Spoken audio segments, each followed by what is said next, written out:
يلا بينا نبتدي الجزء التاني يا حبايبي. ازيكم عاملين ايه؟ يا رب تكونوا بخير. هنعمل بأمر الله الجزء التاني بتاع شنطتنا القمر اللي هي الشنطة القلب اللي ليها تقسيمة معينة زي ما احنا اتفقنا، وعملنا القطعتين اهم.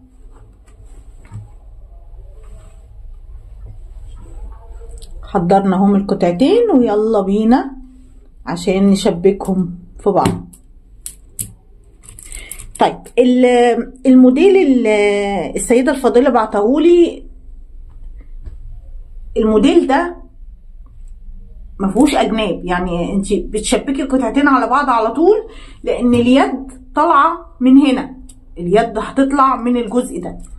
فانا نصيحتي ليكم ان انتوا لو عايزين الشنطه تبقى اكبر، ان انت تشتغلي رباعي على واحد كده داير ما يدور في الجنبين، سطر هنا وسطر هنا عشان توسع معاكي، وحطي اليد في النص. يعني هيبقى معاكي لما هتشبكي هيبقى فيه 3 سطور في الجنب هنا، فانت شبكي في الغرزه اللي في النص اللي هي الغرزه الثانيه، فاهماني؟ انما عشان انا محكومه بموديل معين فانا لازم اعمله زي ما هو. فالموديل اللي عندي ده القطعتين هيتشبكوا على بعض على طول، هيتشبكوا على بعض على طول. يعني هعمل ايه؟ يعني انا هدخل في الجنب كده، هدخل في الجنب كده في الخرزة اللي هي احنا عندنا هنا 1 2 3 4 في الجنب هنا 4 خرزات اللي هما فوق بعض مفهومش اي توسيع او اي حاجة. هتدخلي في الخرزة اللي فوق خالص اللي هي الرابعة، اول واحدة فوق، تمام؟ هتوسطني الخيط بتاعك وهتحطي خرزة، وبعدين هتدخلي في نفس الخرزة في الناحية التانية في الجزء التاني كده، هشبك على طول. انما يعني نصيحة عشان تطلع معاكي واسعة وحلوة، اشتغلي سطر من هنا وسطر من هنا وبعدين شبكي، يبقى عندك على الاقل 3 غرز في الجنب، تمام؟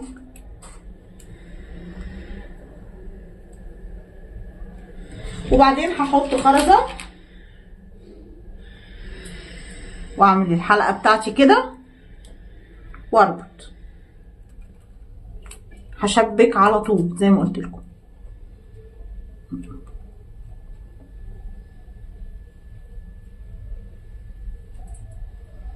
هدخل في خرزة من الجنب ده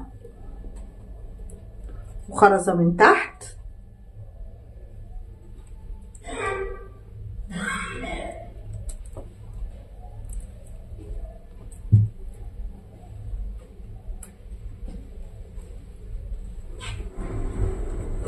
وهحط خرزة واربط.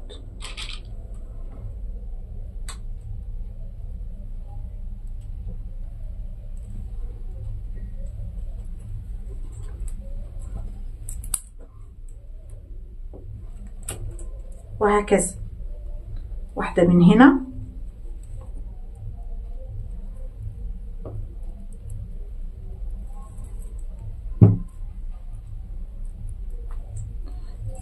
واحدة الناحية التانية،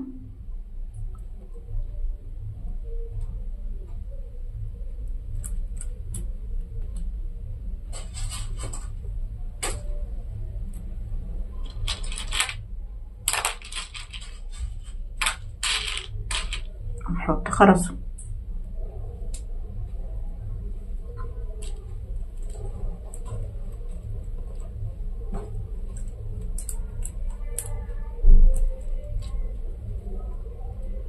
كده. عملت 1 2 3، ننزل في الرابعة،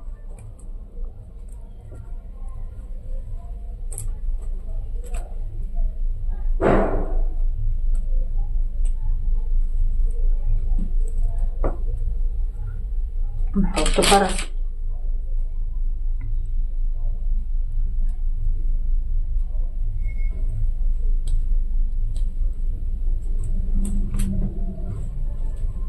تمام كده. ال4 خرزات اللي هما العدلين دول اللي تحت بعض خلاص.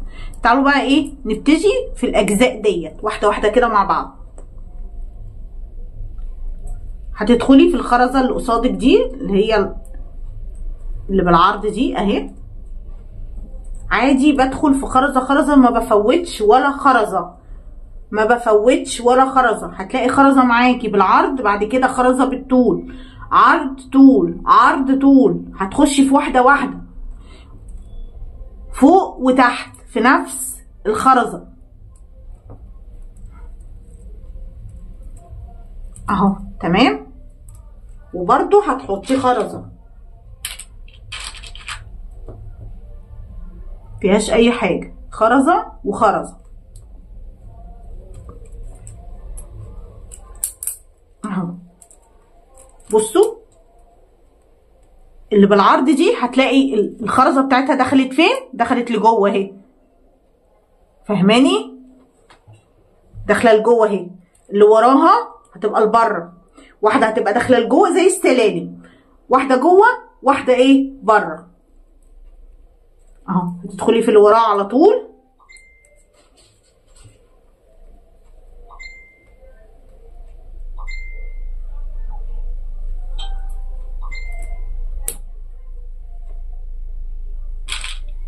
واحط خرز، دي هتلاقيها طلعت لبره.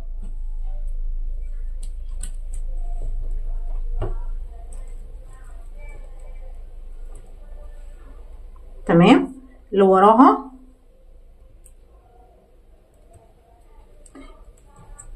لو الاغاني دي طالعه عندكم يا بنات، دي مش عندنا، دول الجيران بيحبوا يولعوا كده الاغاني ويقعدوا يغنوا مع بعض، الله يهديهم يا رب.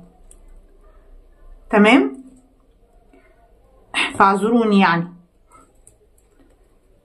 هتخشي تاني دي بالعرض اهي، او شايفين دي الخرزه اهي لبره، اللي جايه هتدخل لجوه، اللي وراها لبره، وهكذا. ما بتفوتيش خرزه.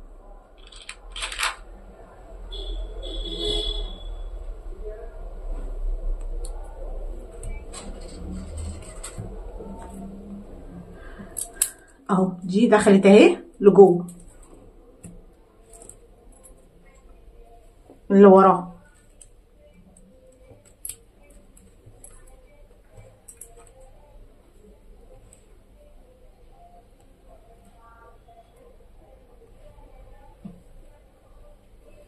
اهو. هحط خرزه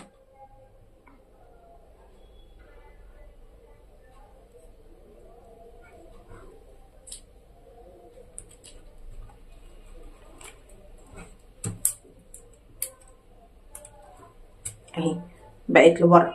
خشي اللي وراها هتلاقيها دخلت معاكي لجوه.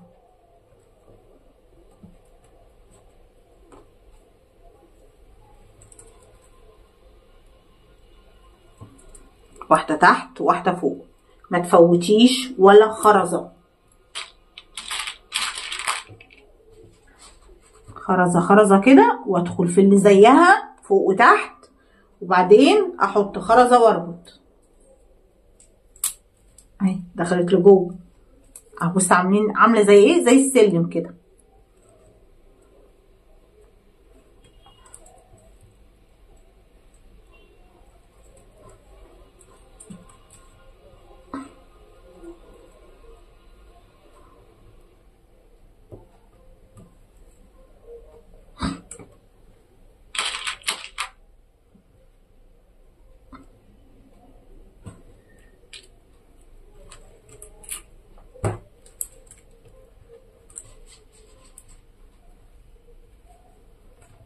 وهكذا للاخر. هعمل معاكم النص ده، طبعا النص ده هيبقى زي النص التاني، فانتي تكمليه بقى ايه زي النص الاولاني عشان وقت الفيديو.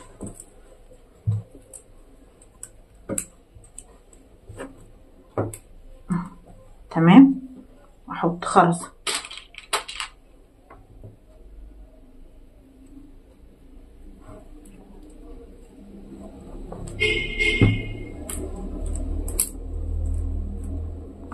تمام.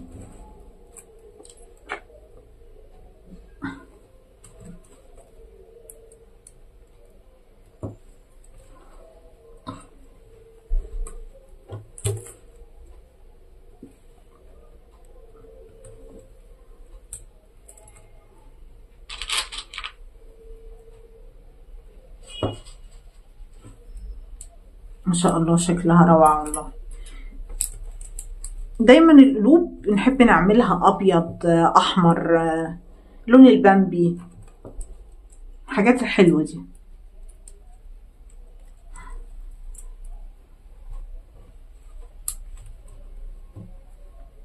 واحدة فوق واحدة تحت، وتحطي واحدة وتربطي.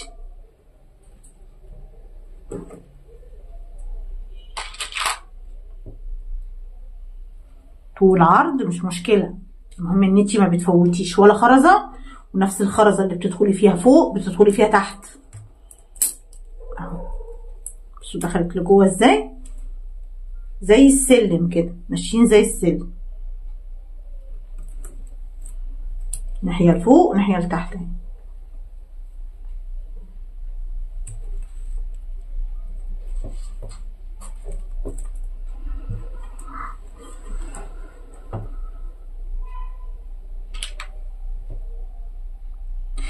الفيديو اللي جاي، الورشة اللي جاية شنطة ضرب نار بقى، يعني ايه، بعتولي عليها كتير جدا. جه وقتها اهو، هننزلها ان شاء الله. الشنطة اللي جاي هتعجبكم قوي يا بنات، بحضر لها برضو. ادعوا لي كده دعوة حلوة في الكومنتات.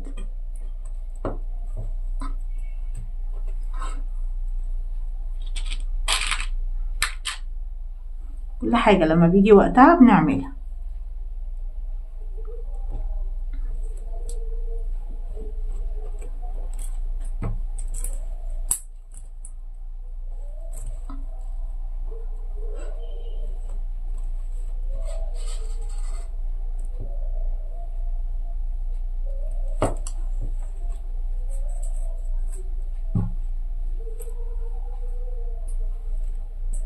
قربنا اهو نخلص الجزء الاولاني من هنا، من القلب بتاعنا اهو.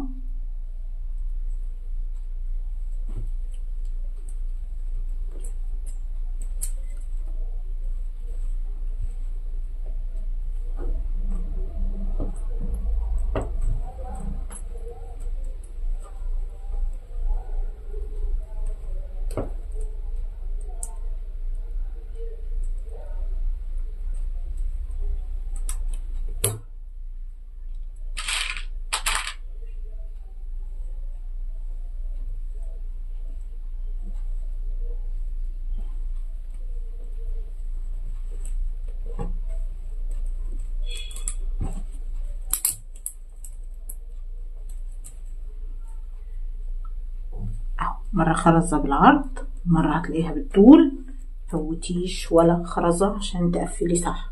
ولو برضو بتعملي غرز رباعية زي ما قلتلك، هي نفس الطريقة، هتشتغلي غرز رباعية على خرزة خرزة من الجنبين، وبعدين تشبكي زي ما انا بشبك كده.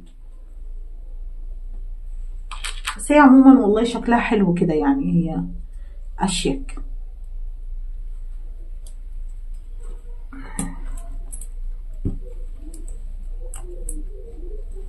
تمام كده، وصلنا للخرزتين اللي عندي تحت اللي هما جنب بعض بقى. خلاص كده الجنب اللي هو ايه في التعريجه ده خلصناه. هدخل بقى على ايه، خرزه من فوق وخرزه من تحت، واحط خرزه برضو.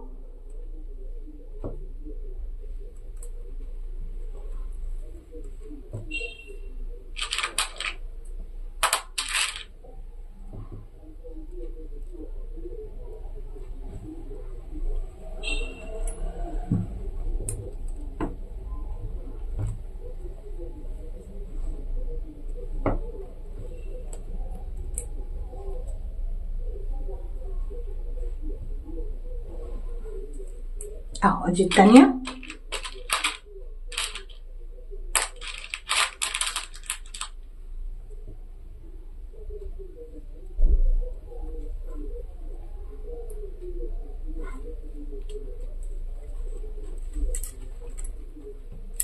اهي، وبعدين هتلفي بقى كده وتشتغلي بنفس الطريقة، واحدة عرض واحدة طول اهي. ادي العرض اهي، وبرضو واحدة هتدخل منك لجوه، واحدة هتبقى لبره، نفس اللي عملناه الناحيه اللي هناك هتكرريه هنا، وبرده زي ما قلتلك ما تفوتيش ولا خرزه عشان التقفيل بتاعك يبقى صح. تمام. هكمل بقى انا الجزء ده كده، نرجع نعمل اليد بتاعتنا نعرف هي طالعه منين وهتبقى عامله ازاي. اهو ادي واحده اهي دخلت اهي لجوه، هتدخلي في واحده هنا وواحده هنا، هتبقى الخرزه بتاعتك بره. نفس اللي عملتيه في الجزء ده هنا هتعمليه هنا. تمام، لغايه ما تخلصي الاربع خرزات دول زي هنا بالظبط. تمام. هخلص بقى وارجع لكم تاني. بصوا يا بنات، انا وصلت لاخر غرزه اللي هي الرابعه دي، اللي هما الاربعه اللي جنب بعض، دي اخر واحده فوق خالص اهي. هحط خرزه برضو عادي،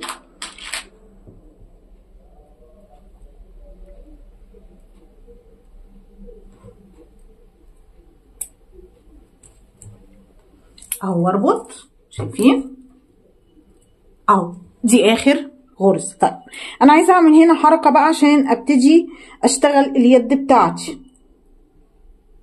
تمام.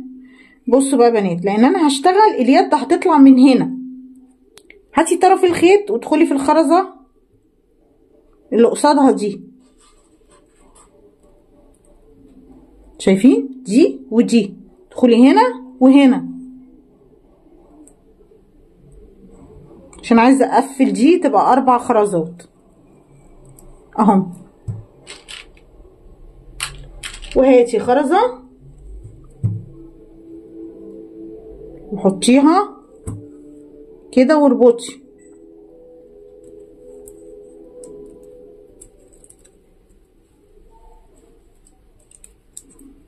اهو. شايفين انا عايزه دي تبقى 4 عشان دي اللي هنشتغل عليها اليد بتاعتنا. تمام. انا هو واقفه على خرزه، هبتدي بقى اعمل اليد بتاعتنا. بصوا بقى هي هتبقى كده، شايفين فتحتها اهي. عايزه توسعيها زي ما قلت لك، هتشتغلي دور رباعي من هنا ودور رباعي من هنا وبعدين تقفلي. تمام. وتعملي بقى اليد في النص. لكن الموديل اللي مبعوت لي اليد طالعه من هنا، اليد طالعه من الناحيه دي كده فوق دي. تمام. فانت هتقفلي الناحيه دي، هتدخلي هنا وهنا وتحطي خرزه، فانت قفلتيهم كده 4 خرزات. ليه؟ عشان هشتغل بقى عليهم اليد بتاعتي.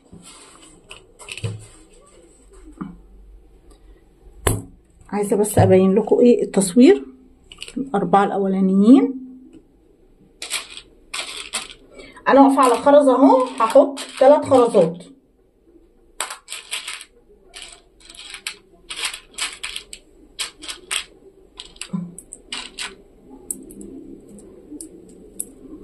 اهو، 3 خرزات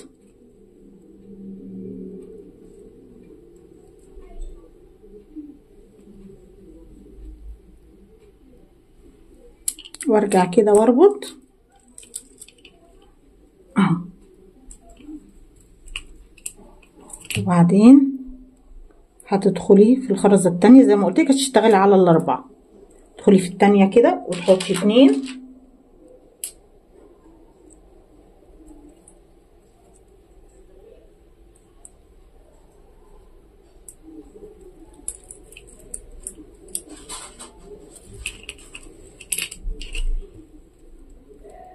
تلفي، تدخلي هنا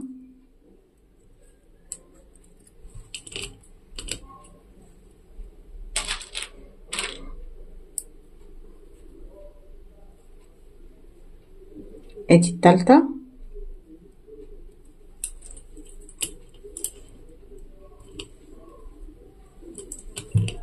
والرابعة اهي،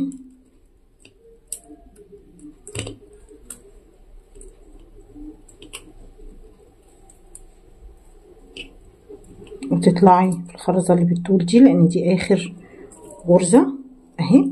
بقى معاكي 1 2 3 هتحطي عليهم خرزة.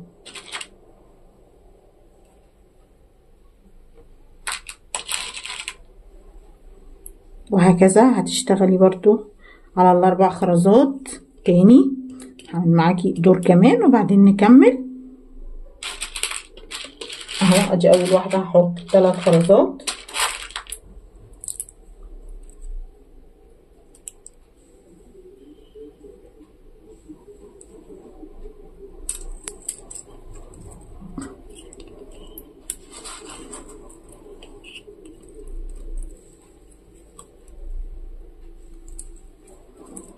هدخل في العليات دول بشتغل على ال4 خرزات داير ما يدور. احط 2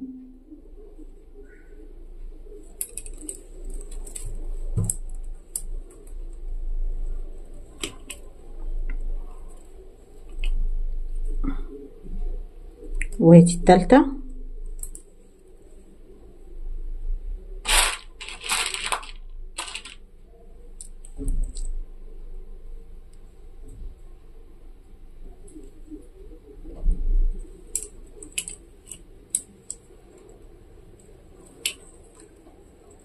ولفي كده الرابعة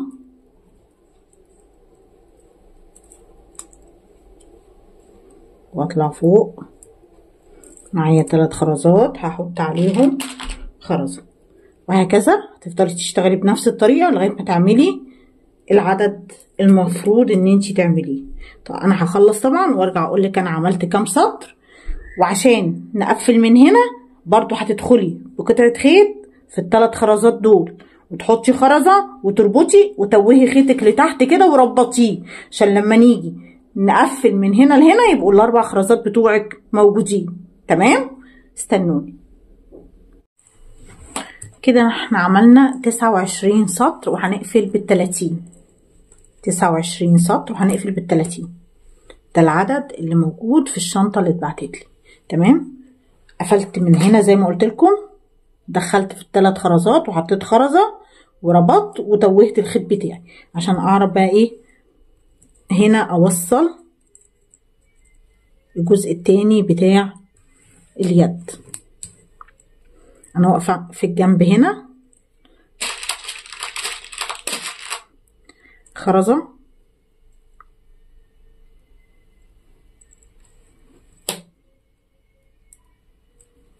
وادخل كده في اللي قصادها.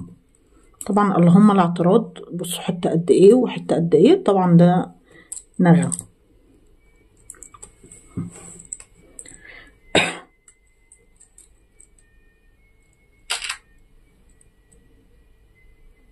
واحط خرزه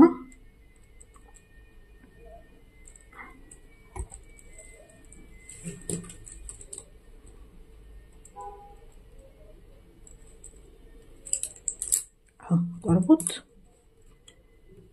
كده. عملت اول خرزه، اول غرزه. ادخل في اللي عليها الدور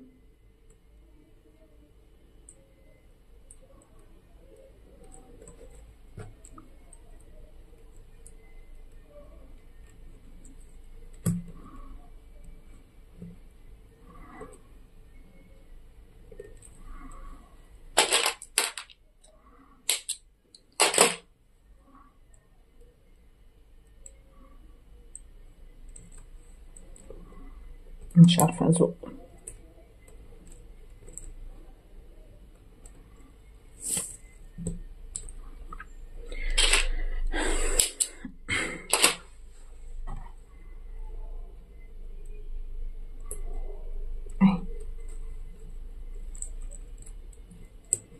هاخد في هنا وهنا يبقى معايا 3، احط عليهم واحده.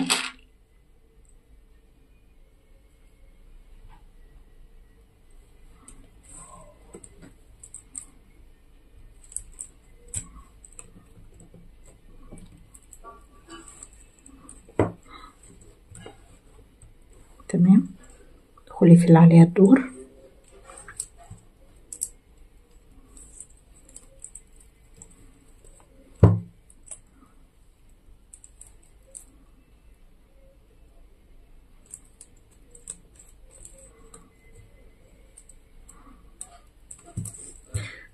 مش شايفه.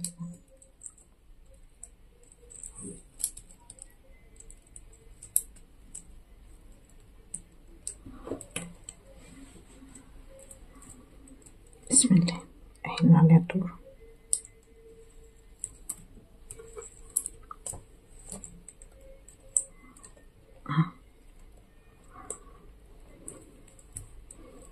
معايا 3 برضه، احط واحده.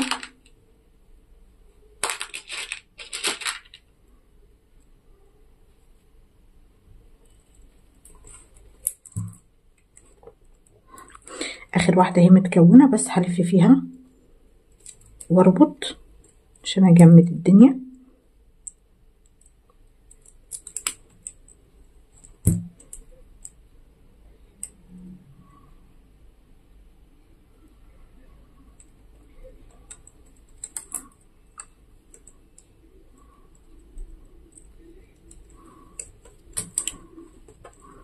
رابطه 2 كمان واحده 3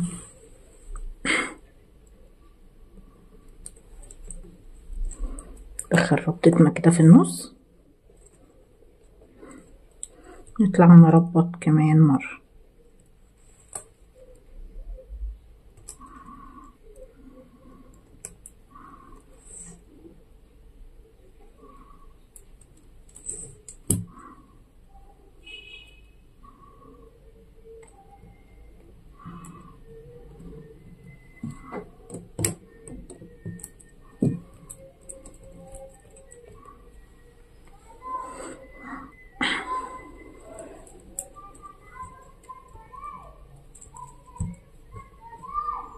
عشان اليد تبقى معايا بس متشينة.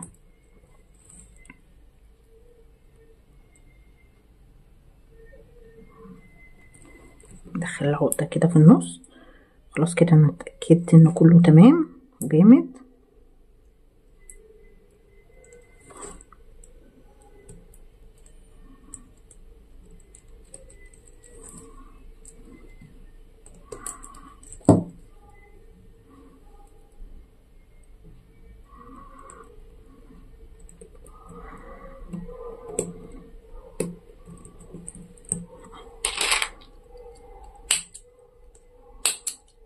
بص كده يبقى شنطتنا القمر خلصت معانا، اللهم بارك. بصوا شكلها عامل ازاي، هرفع لكم الكاميرا عشان تشوفوها.